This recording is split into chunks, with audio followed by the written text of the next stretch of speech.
Hello friends, welcome to the fourth part of chapter number 10, Light, Reflection and Refraction of grade 10th. In the previous video, we have discussed up to refraction through a rectangular glass slab.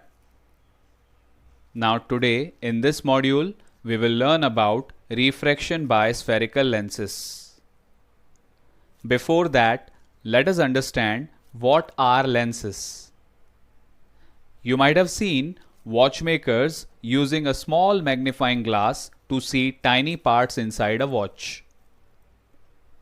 If you touch the surface of this magnifying glass, you will find that it is thicker at the middle, whereas it is thin at the edges.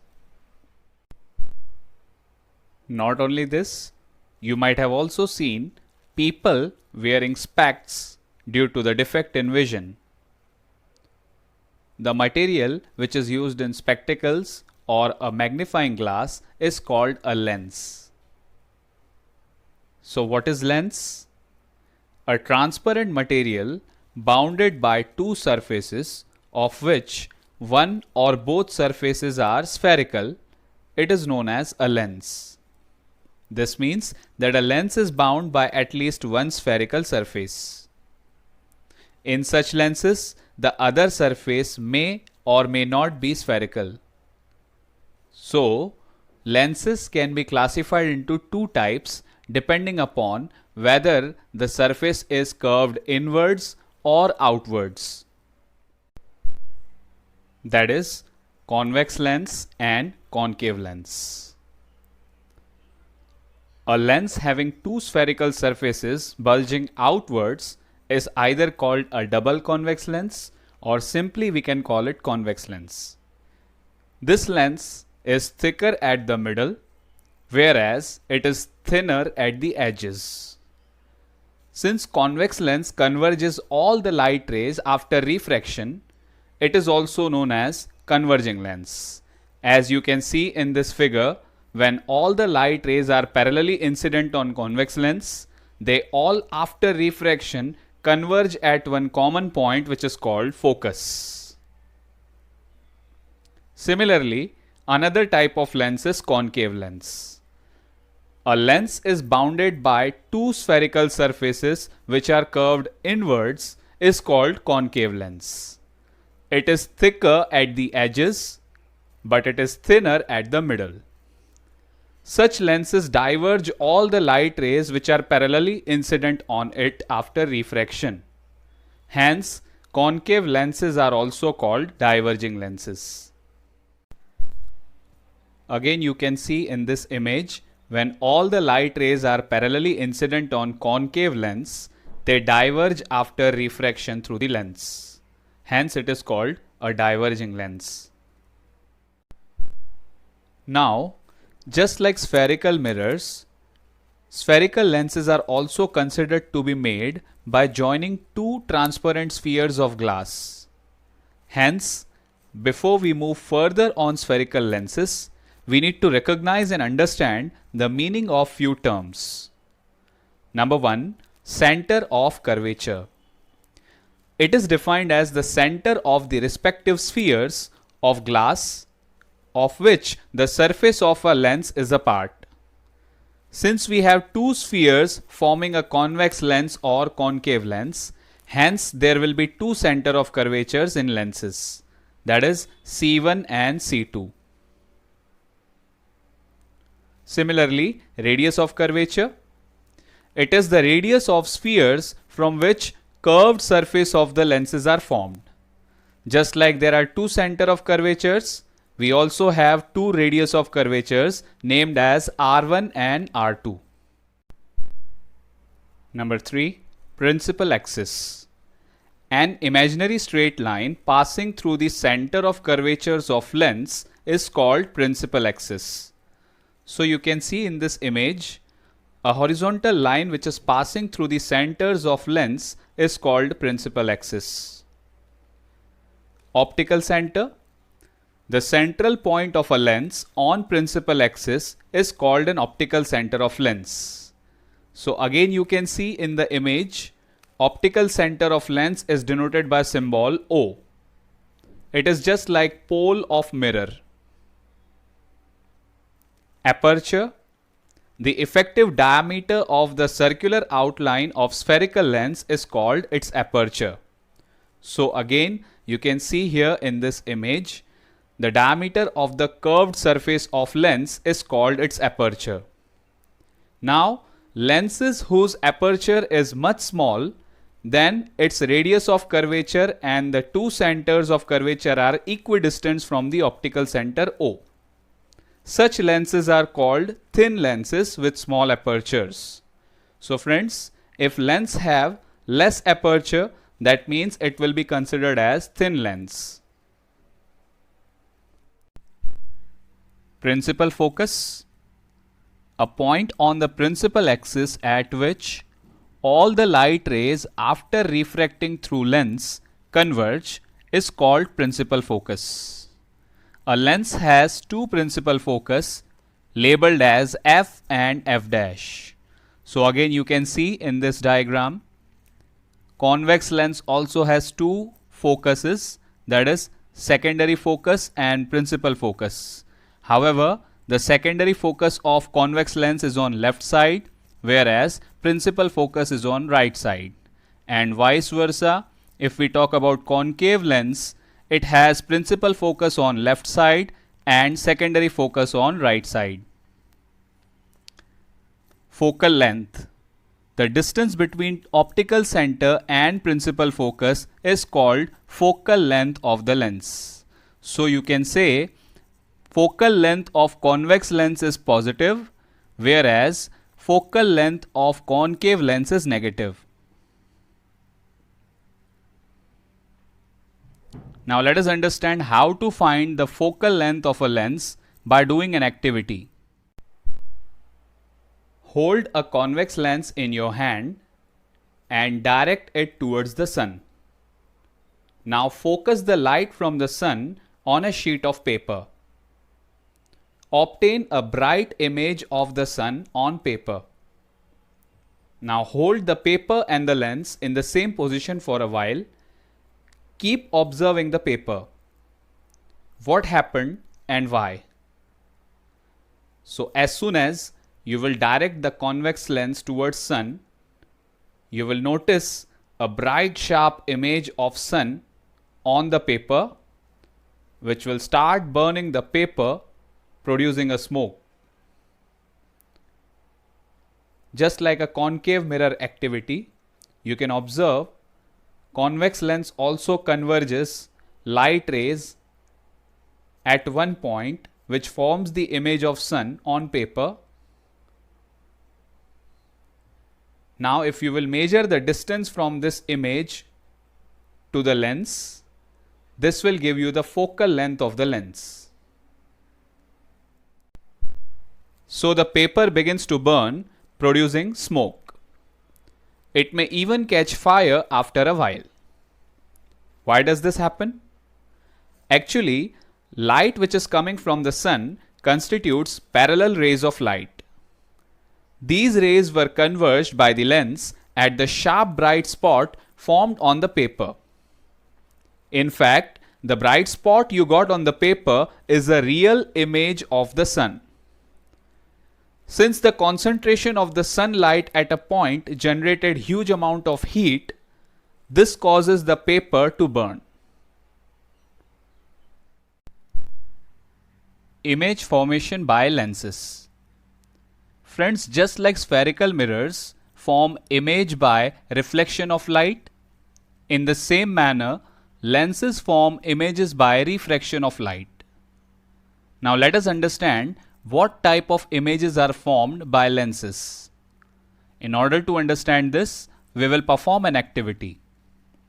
We have to take a convex lens and find its approximate focal length in a way described in activity 1. Now, we will take a large table and place a drawing paper sheet, and we will draw 5 straight parallel lines on it using a pencil. Distances between each line will be equal to the focal length of the lens. That means each line will be separated by the distance equal to the focal length of the lens. Now we will place the lens on a lens stand, and we will place that lens stand at the central line such that the optical center of the lens lies just over the line. The two lines on either side of the lens corresponds to focal length f as well as center of curvature, that is 2f. We will mark them appropriately as 2f1 and f1 on left hand side and f2 and 2f2 on right hand side. Now we will place a burning candle far beyond 2f1 to the left. We will obtain a clear sharp image on a screen on the opposite side of the lens. We will note down the nature, position and relative size of the image. Again, we will repeat this activity by placing the object behind 2f1, between f1 and 2f1, at 2f1 and between f1 and O. And we will now note down all the observations in a table. So you can see here in this image, we have placed the lens stand at the central line which is marked as optical center O. On the left side, we have focus f1 and 2f1, and on the right side, we have secondary focus f2 and 2f2. Now we will start our activity. We will place a burning candle far away from 2f1 on the left side. That is, object is right now very far at infinity. So its image will be formed at f2 on the other side of the lens, which is point size image, highly diminished and real and inverted.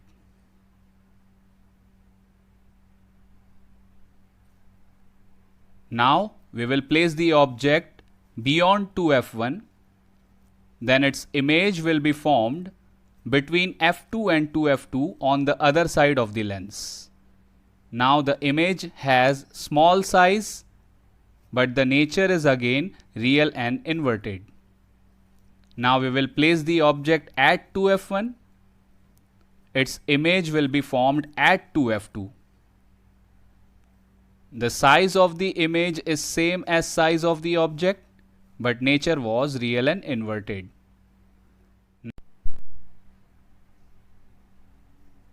Now we will place the object between f1 and 2f1, then its image will be formed beyond 2f2 on the other side of the lens. Again, nature is real and inverted, but size is enlarged.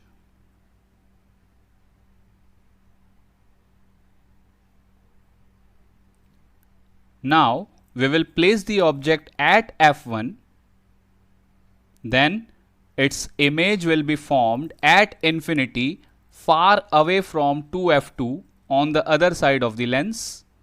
Size is highly enlarged, but the nature is again real and inverted.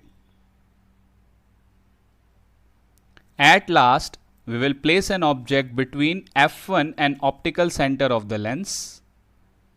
Now, image will not be formed on the screen, but it will be formed behind the lens, just like a mirror. Size of the image is enlarged and the nature is virtual and erect.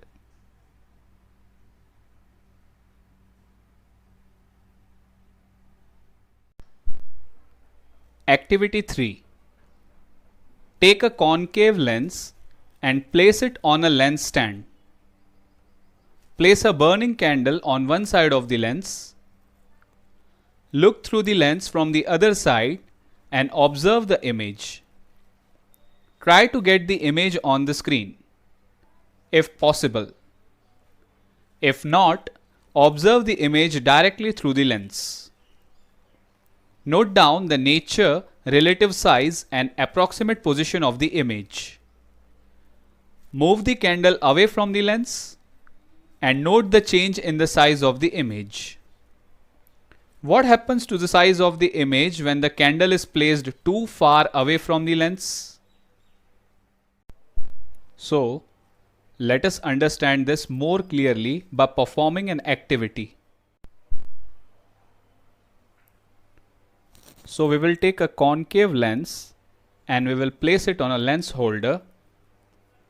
Now, a burning candle will be placed in front of a concave lens and we will change the position of lens.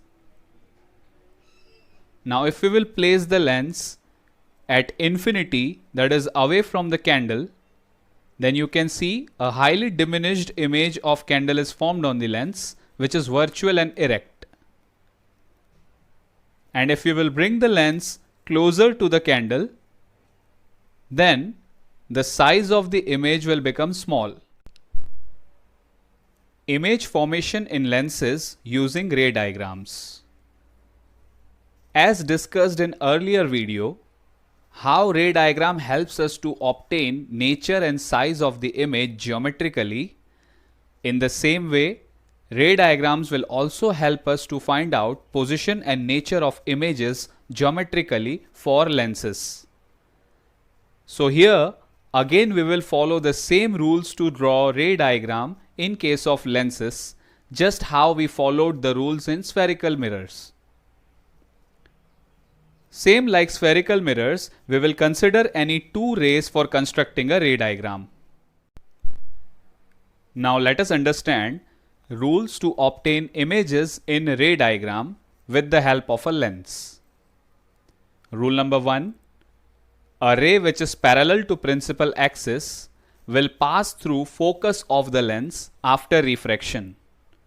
So you can see in this image, when a ray which is passing parallelly to principal axis refracts through a convex lens, it passes through secondary focus of the lens on right hand side.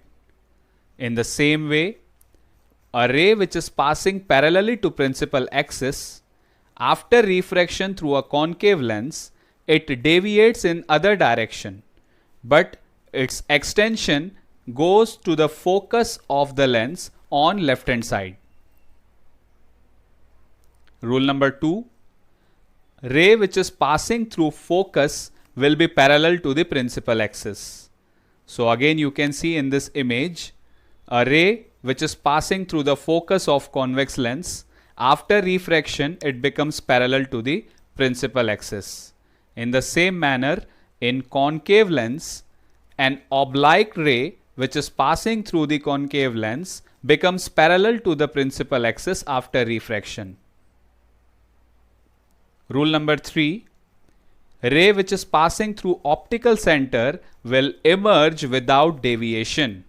That means if you will pass a light ray through optical center of both the lenses, they will pass through it without any deviation.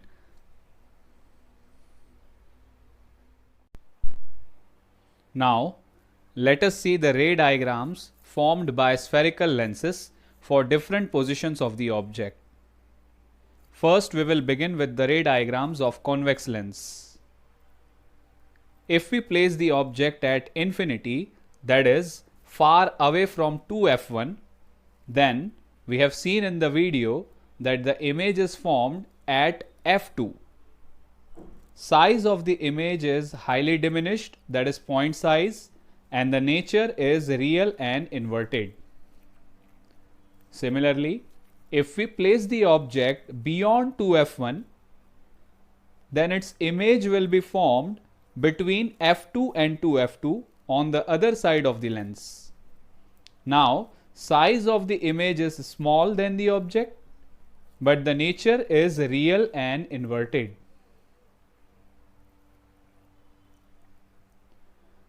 If we place the object at 2f1, then its image will be formed on the other side of lens at 2f2. Right now, the size of image is same as size of object and the nature is real and inverted. Now, if we place the object between f1 and 2f1, then its image will be formed beyond 2f2 on the other side of the lens. Now, the size of image will be magnified or enlarged, and the nature is again real and inverted. Now, if I will place the object at f1, then its image will be formed at infinity on the other side of the lens.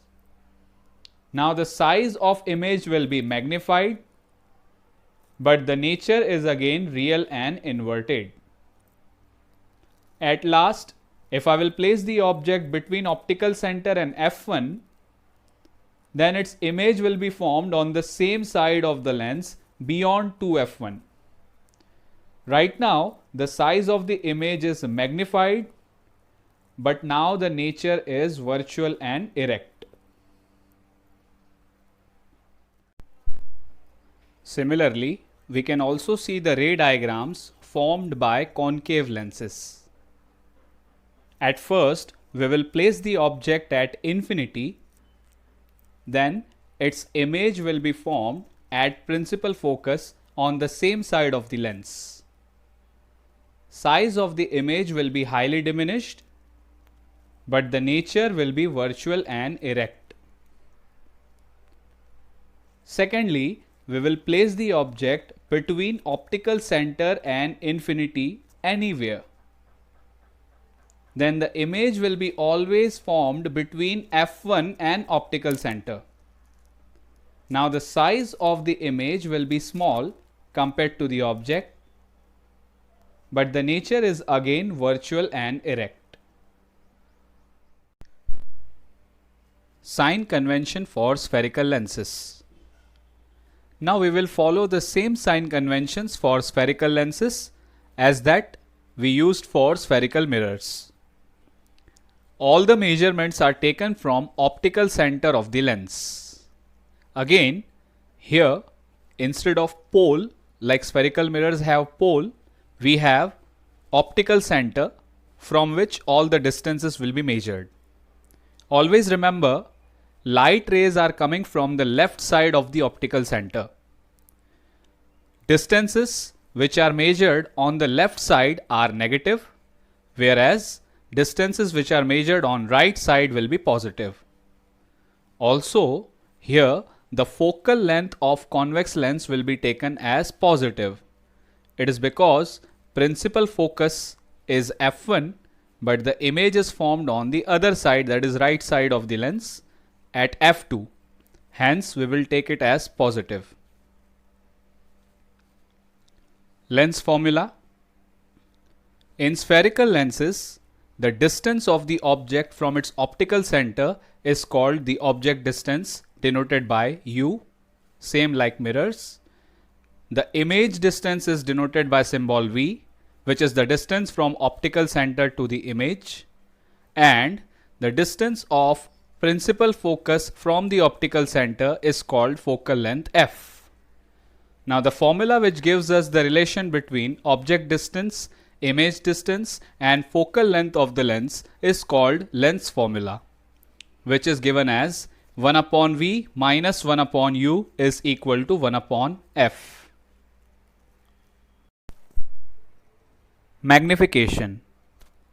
Friends, same like mirrors, lenses also either form enlarged images or diminished images. So, what is the meaning of magnification in case of lenses? Again here, we have magnification as the ratio of height of image and the height of object. If height of image is denoted by symbol h dash, and if the height of object is denoted by symbol h, then magnification can be given by the formula m is equal to h dash upon h. Magnification produced by a lens is also related to the object distance u and the image distance v. This relationship is given by the formula m is equal to h dash upon h, which is equal to v upon u. Power of lens. Friends, we have seen earlier that convex lens converges the light rays at focus, whereas concave lens diverges the light rays away from it. Now, this depends upon the focal length of the lens. For example, a convex lens of short focal length bends the light rays through larger angles by focusing them closer to the optical center. Similarly, concave lens of very short focal length causes higher divergence than the one with longer focal length. So, the degree of convergence or divergence of light rays is achieved by a lens and is expressed in terms of power. So, the power of lens is defined as the reciprocal of its focal length. It is represented by the letter capital P. Hence, we can write down the formula capital P is equal to 1 upon F. This is known as power of any lens, where focal length is measured in meters. Hence, the SI unit of power of lens is inverse of meter, or we can simply call it diopter, which is denoted by symbol capital D. So, 1 diopter means the power of lens having focal length of 1 meter. You may note that the power of a convex lens is positive, since we have seen in above diagrams that the focal length of convex lens is positive, hence its power will be also positive. Same way for concave lens, since the focal length is negative, hence its power will be also negative. If a person is suffering from any defect in the vision, then opticians prescribe them corrective lenses indicating their powers. Let us say the lens prescribed has power equal to +2 diopter. This means the lens prescribed is convex lens. Now, in order to find out focal length of this lens, we can take the reciprocal of this power, that is 1 upon 2, which is equal to plus 0.5 meter. Similarly, a lens of power minus 2.5 diopter has a focal length of minus 0.4 meter, and this lens will be a concave lens. So this brings us to the end of fourth part of chapter number 10, light reflection and refraction. Thank you so much for watching this video. In the next part, we will discuss about numericals of this chapter. Please like, share and subscribe my YouTube channel Vigyan Shala, and also press the bell icon for more notifications of new videos.